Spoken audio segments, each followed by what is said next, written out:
Welcome to our newest podcast series, a series dedicated to fostering conversations on topics related to safeguarding minors and vulnerable adults. This podcast series can be listened to or watched in video format. I am Dr. Carlijn de Mazure, the founder of the Center for Safeguarding Minors and Vulnerable Adults at St. Paul University in Ottawa, Canada. In this series, we bring together experts from various fields such as law, theology, psychology, education, and beyond. We will discuss the challenges, best practices, and new insights in the field of safeguarding. This podcast series is produced by the Center for Safeguarding Minors and Vulnerable Adults. Our center is committed to education, prevention, and advocacy in the field of safeguarding. Our mission is to help eliminate the threat and trauma through formation, offering healing assistance to victims and survivors, their families, and their communities. We are striving for justice and contributing to reconciliation. The Center provides resources, training, and dialogue on issues related to abuse prevention and protection of vulnerable persons in various social, ecclesial, and institutional contexts. Through international collaboration and interdisciplinary research, we aim to cultivate a culture of care, responsibility, and trust. In each monthly episode, we will explore pressing questions with leading voices in the field, seeking to understand how we can work together to create safer environments in our communities. Whether you are a professional in the field, a leader in your organization, or simply someone interested in learning more about safeguarding, we invite you to join us. Hello, I'm Austin Leduc, the Assistant to the Director of the Center for Safeguarding Minors and Vulnerable Adults. I am pleased to introduce our speaker today, Dr. Juan Narbona. Dr. Narbona holds a doctorate in social communication. He is Associate Professor at the Pontifical University of the Holy Cross in Rome, where he teaches digital communication, industry and communication markets, and storytelling of values. His main areas of research are trust and institutional communication and faith communication and digital narratives. He is also a member of the Interdisciplinary Forum on Anthropology. Today's podcast is in the format of an interview between Dr. Narbona and Camille Conzac-Leblanc. Welcome. My name is Camille Conzac-Leblanc, and I am sitting down today with Dr. Juan Narbona. Thank you for joining me. Thank you for having me. Can you first share a little bit about your experience and what has led you to become involved in topics of trust in the Catholic Church? Sure, of course. I'm a professor at the School of Communications, the Pontifical University of the Holy Cross in Rome. We prepared a spokesperson for the Catholic Church and people that is going to be with journalists and talk about the church.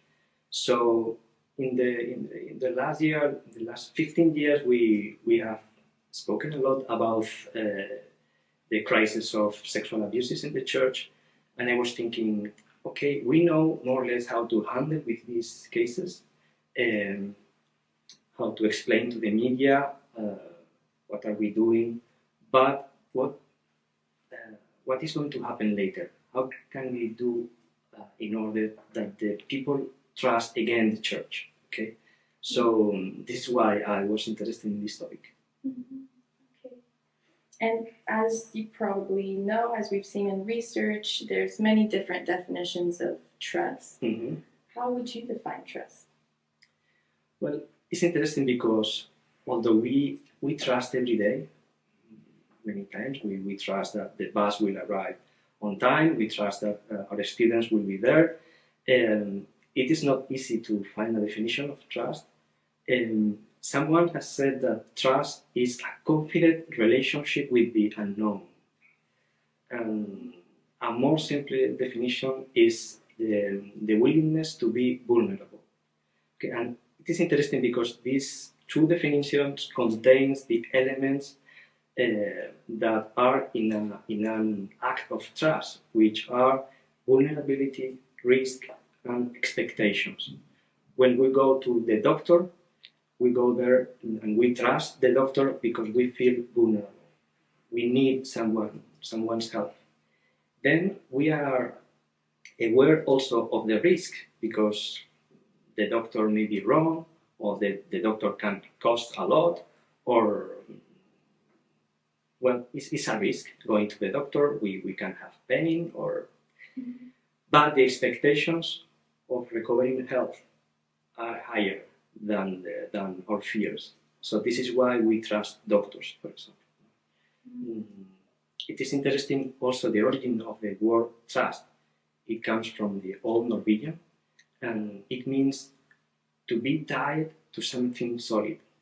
So when we trust someone, we are tying our future happiness to that person or to that thing. So it's really necessary. Okay. The metaphor I like most to explain trust is like the oxygen.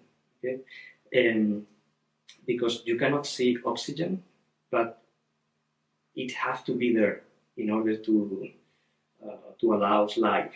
Okay, when we are in a room crowded with people and there is no oxygen, the only thing we want is to be out of that room, no? Because we cannot think in a good way. Instead, if we are in a room with other people and there is a lot of oxygen, we are more creative, we are happy, it's good to be there. Well, the same happens in a family or in a enterprise or in a group of friends. If there is no trust, you cannot be happy there. The only thing you want to do is leave. So you need happiness. You need trust. Sorry. I think that you used a very beautiful analogy. So what I'm gathering is it's impossible to live in a world without trust. Yes, we need trust, of course. There is a little anecdote I would like to tell, because when I was starting my research on trust, I was reading at the same time the most important book in the Italian literature, which is the Divine Comedy. And it's a story of love because it tells the story of the poet Dante, who goes to hell. He descends to hell looking for his beloved Beatrice. And he goes through 9 levels until the center of the earth. And in these 9 levels, he meets different kind of sinners, greedy, lustful, liars, and so on. And at the end, he meets face to face with the devil. Okay, and I was surprised because, well, Dante is facing the devil, and what he's going to find there. And he sees that in the devil, in the mouth of the devil, there are 3 people. And the devil is chewing these people. And they are Judas, Cassius, and Brutus. And I was wondering, what is their fault? Why are they in the worst place in hell? And the answer of Dante is that they are there because they betrayed trust. Judas betrayed the trust of Jesus, and the other 2, the trust of civil society, because they killed Julius Caesar. So what Dante is telling us is that betraying trust is the worst thing you can do, because it isolates you. It doesn't allow you to be, it doesn't allow you the salvation, because the salvation always comes from outside of you. Okay? So if there is no trust in a family, as I said before, or in a group of people, you will be more and more alone. Okay? So this is why trust is so necessary, like the oxygen. So in a way, you've compared people that betray somebody's trust as sinners. Yeah. well, it consider it's to betray the trust of someone is a sin, not because of the other person, but because you make yourself not able to salvation. Okay? You isolate yourself, and for Dante, this is the worst thing, not to be open to salvation. Okay, so I used before the example of the doctor. If you don't trust doctor, you are doing bad to yourself. You are hurting yourself. Okay, so this is a kind of salvation, but there are so many. Mm-hmm. What could we take from these two examples that you've shared? The meeting the devil, going to the doctor.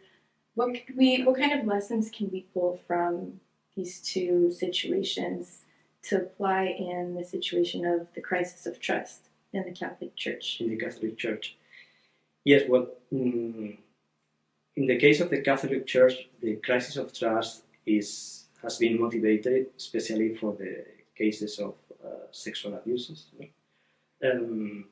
because the people consider, well, the sexual abuses are a horrible thing, but there is a second problem, is that the people have the feeling that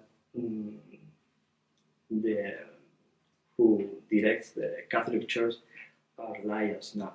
So there is a sentence of Nietzsche that for me was very open-minded, which was, what bothers me is, he says, what bothers me is not that you have lied to me. What bothers me is that from now on, I cannot trust you. So when you discover that someone has betrayed you, that someone is not telling the truth, it can be a painful truth, but the worst thing is that you cannot trust him. You have the inner strength to trust that person again. Okay. In fact, St. Thomas Aquinas considers trust like a form of the virtue of fortitude. So you need to be strong to be able to trust, because you make yourself vulnerable. So many people would like to trust the church again because of the message the church is proposing, but they don't have the inner strength to do it, because they are very, very hurted by the lies that the church was hidden for so many years, that the church didn't put into life.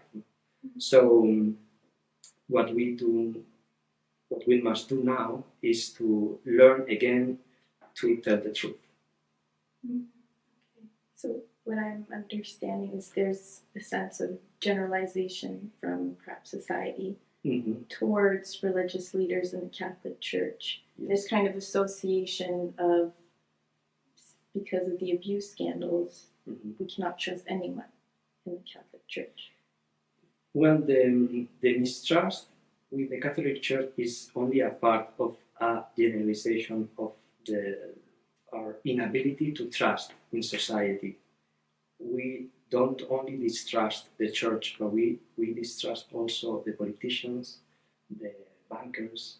So now in society, we live in what is called the culture of suspicion.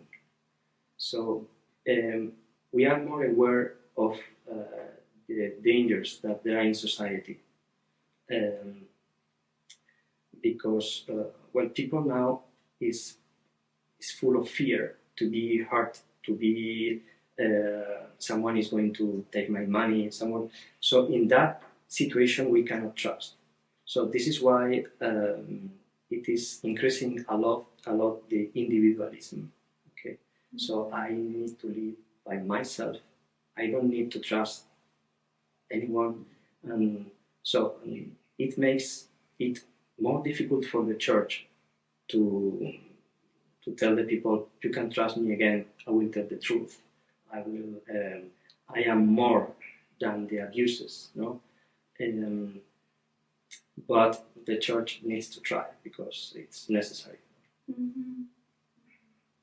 What can religious leaders or experts in the field like you do to invite people to be vulnerable towards the church and trust again? Trust again. Well, one thing I think I consider important is that the church needs to explain in a clear way what it's doing in order to repair this situation. Okay, I think that public opinion knows that the church is paying a lot of money as a compensation to the victims, but that's not enough. Of course, the victims need to be paid if they request so, but the church needs to explain to public opinion how she's doing what is called a process of 4 R's. Let's see if I remember them. The first one is to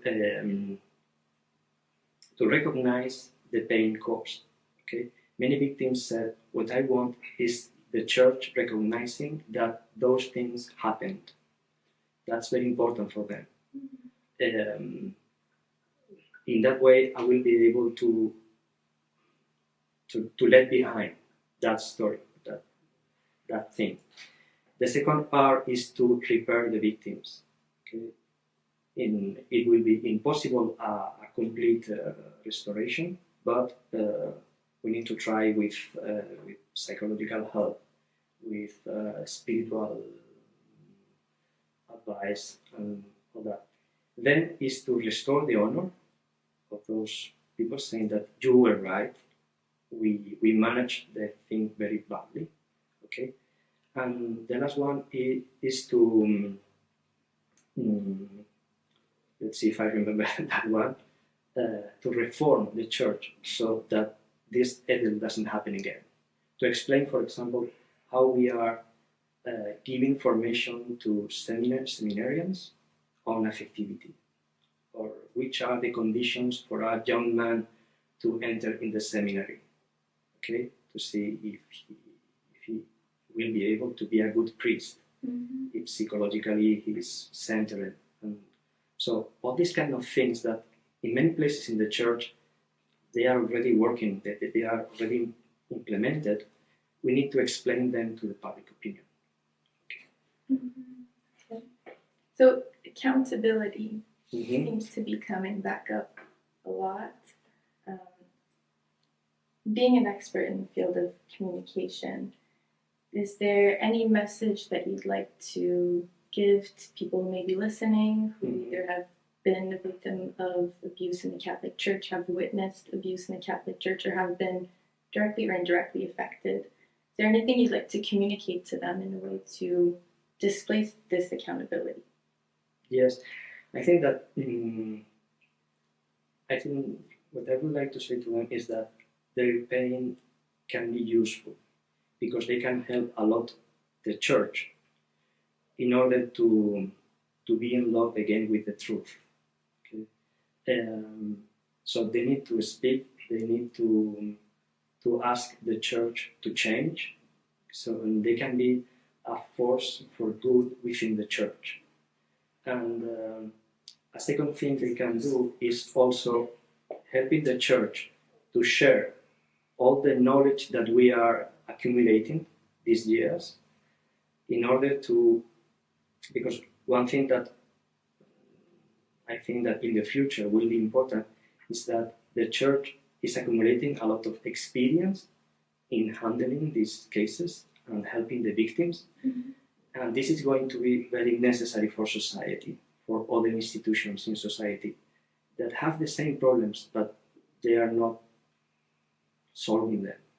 So I think that the victims and the church in general can give a sense to all this pain,